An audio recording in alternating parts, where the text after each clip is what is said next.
Գինին ծաղրող է ու ցքին կռվազան, ով որ ասոնց անձնատուրը լա, իմաստուն չլար, թագավորին ահը առույգ առյուծին մռնչյունին պես է, ու զանիկա բարկացնողը իրանձին վնաս կնե,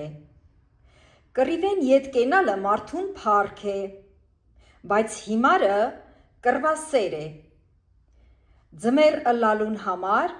ծույլը գետինը չի հերկեր, ուստի հունձքի ատենը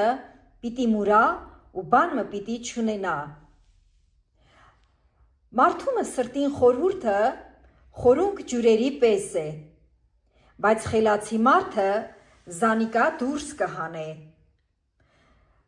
Մարդոցմե շատերը իրենց բարերարությունը կհրատարակեն, բայց հավատարիմ մարդը ով կրնա գտնել։ Իր անարատությանը մեջ քայլողը արդար է, ուստի անոր որդիները իր ետևեն երջանիկ պիտի լան։ Դատաստանի աթոռը նստողը, թագավորը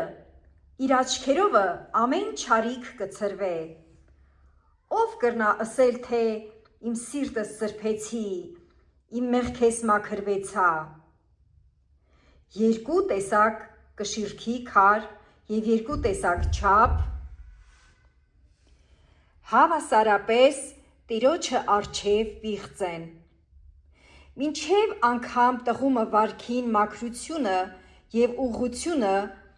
անոր գործերեն կհասկացվի։ Լսող ականջն ու տեսնող աչքը երկուքնալ Տերը ստեղծել է։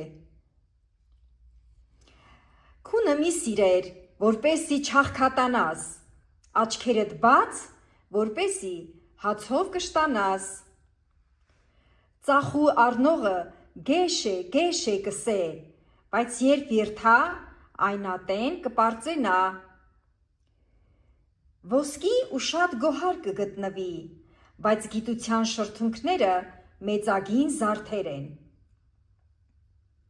Օտարականի մը վրա երաշխավոր եղողին զգեստը առ և օտար կնոջ համար երաշխավոր եղողեն գրավար։ Ստության հացը մարդուն ախորժելի է, բայց ետքը անոր բերանը խիճով պիտի լեցվի։ Դիտավորությունը խորհրդով կհաստատվի, ուստի իմաստությամբ պատերազմր է։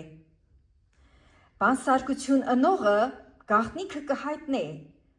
ուրեմն շողոքորթություն ընողին հետ